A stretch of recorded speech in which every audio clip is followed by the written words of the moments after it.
Nancy Pelosi has officially endorsed Kamala Harris now. It's with immense pride and limitless optimism for our country's future. You know what? It's just, I haven't, whatever. I'm glad he's gone. He can't do this job. He certainly can't do it for another term. Yeah. But it really is galling that rather than have an open process where they let their voters decide now how to fix this problem that the party elders created, they're just going to rubber stamp their choice and shove her down the throats of the American people. Yeah, it's really disgusting, but this is what the Democrat Party has become. This is what I and a whole bunch of other people, former Dems, have been warning about, that the radicalism in the party would lead to something like this. Look, in essence, this is a coup that's happening right now. First off, we don't even know what Joe Biden knows about what's happening right now. That letter was not written on White House letterhead. It was a digital signature. Why was there no picture taken? Or why didn't they release a picture of him signing it? Why wasn't there video? Why is he not doing any appearances today? And it sounds like not doing any for the rest of the week. There is let me just add, weird. I'll let you finish your point, but just to add to that, they called a lid at the White House, meaning he's done. In Delaware, he's not at the White House, where he's recovering from COVID. He's not appeared publicly in video or in photographs since announcing yesterday he won't see it. And now we won't be seeing him today. Keep going. Right. I mean, the president, in essence, just stepped down. Now, I understand he's still president, so to speak. De facto, he's still president. It still says his name at the desk at the White House, at the Oval Office. But this is a scandal unlike anything we can possibly imagine. We've been living in pretty crazy times where every day, you and I wake up and we have to figure out what we're covering, and every day it's crazier and crazier. But what just happened here is that the Democrats have known.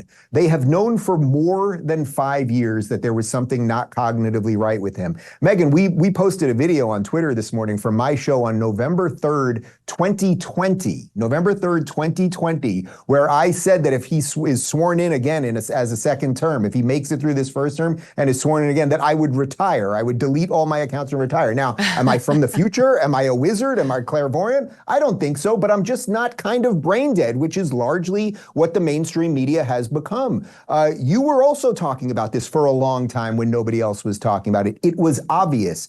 So they started leaking to the media, right? If Obama or Chuck Schumer or Nancy Pelosi, if they wanted to have their meetings with Biden about what was going on or really figure out the temperature of his mental health, you can have those meetings and have it be private, but they didn't want it to be private because they wanted to have meetings, then leak it to the media. The pressure starts bearing on Biden. And again, we don't know what Biden's cognitive ability is right now, so we don't even know if he fully agreed to this. And look, I'm not a conspiracy theorist as a general rule, but in light of the amount of lies that we have been fed over the last couple of years, I think that there are all sorts of questions as to if this is all legit. What did they offer him? Did he just get $200 million for his presidential library? Did he get some slush fund? Did they guarantee that Hunter won't go to jail or that he won't go to jail? Like, there's so many. It wasn't a new look at polls. Joe Biden believes he can overcome bad polls. His lifetime experience tells him, don't believe that nonsense. I'm Joe Biden. I'm the comeback kid.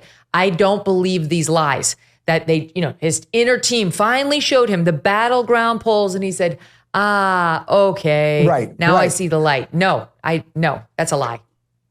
It's a complete lie, right? He was suddenly like, I've been so defiant in all of this, and I've got such wherewithal in my brain. I crunched the numbers, and it does look like I'm going to lose. Let's hand it to Kamala. That's complete and utter nonsense. But look, I'm not a Democrat, okay? So this is not my party, fine. I'm not even a Republican, really, but I'm certainly not a Democrat. Same. But if you are a Democrat, you should be absolutely insulted. I get it. You might hate Donald Trump. You might have Trump derangement syndrome and all of that stuff. However, you should be absolutely insulted that your party, in essence, decided not to have a primary, then forced RFK to, in essence, he quit the party because of the corruption over there. And now they're just going to install someone who literally was polling at 3% when she was running in the primary against Joe Biden. She was rejected. Nobody has voted for Kamala Harris. She was rejected, dropped out after the first debate because she was maybe it was the second debate, because she was an absolute disaster. But they did this to their own people. And I am afraid that many of the Democrats are going to say, oh, this is just wonderful. Thank you, sir. Can I have another? It's really wrong. getting him to step down is correct. He should step down from the presidency too. And now they should have an honest contest in whatever time is left, as honest as it can be, given the fact that they skipped the primaries. This is not there. This is by edict. This is by Nancy Pelosi's edict that we're going to wind up Megyn, with Vice President Kamala Harris. Can I ask you a question?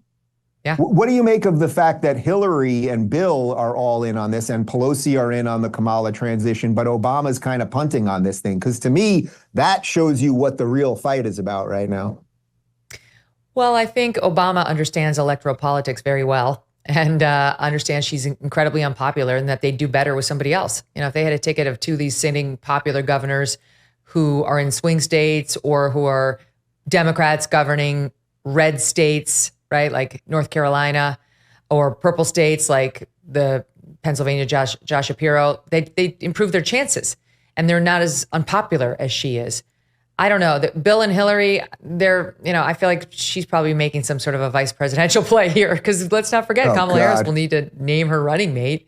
And it doesn't necessarily have to be male, female. Who knows? Hillary's been getting a lot more ink lately, and she's definitely been placing those pieces. That doesn't happen organically. No one's thinking about her. Anyway, okay, so that's my thought on them. I do wonder how Trump is going to handle her because having said all that, she did get elected to, U.S. Senator. She won first her local race to be DA. She became the Attorney General of California. She became a U.S. Senator. And she ultimately, won the vice presidency. So she's not incapable of winning debates and making her arguments. I don't know whether there'll be a debate. Now Trump is saying, I'm not doing the ABC debate I agreed to. I want to do one against her on Fox News. Now that would be something fun to watch. I can't see Kamala Harris agreeing to go on Fox News, but she should, because Brett and Martha would be very fair. They would be very fair. So I don't know what's going to happen. Some Americans enjoy using their credit cards because it can be a hassle-free and secure way to pay. But our sponsor, the American Payments Coalition, says that some DC politicians want to change that with the Durbin-Marshall credit card bill. They say the bill lets corporate megastores pick how your credit card is processed, allowing them to use untested payment networks that jeopardize your data security and rewards. They say corporate megastores will make more money and you'll end up paying the price. Find out more info at guardyourcard.com and consider telling Congress to guard your card while you're there too. Thanks so much for watching. If you like what you just saw, hit the subscribe button for more clips and full episodes.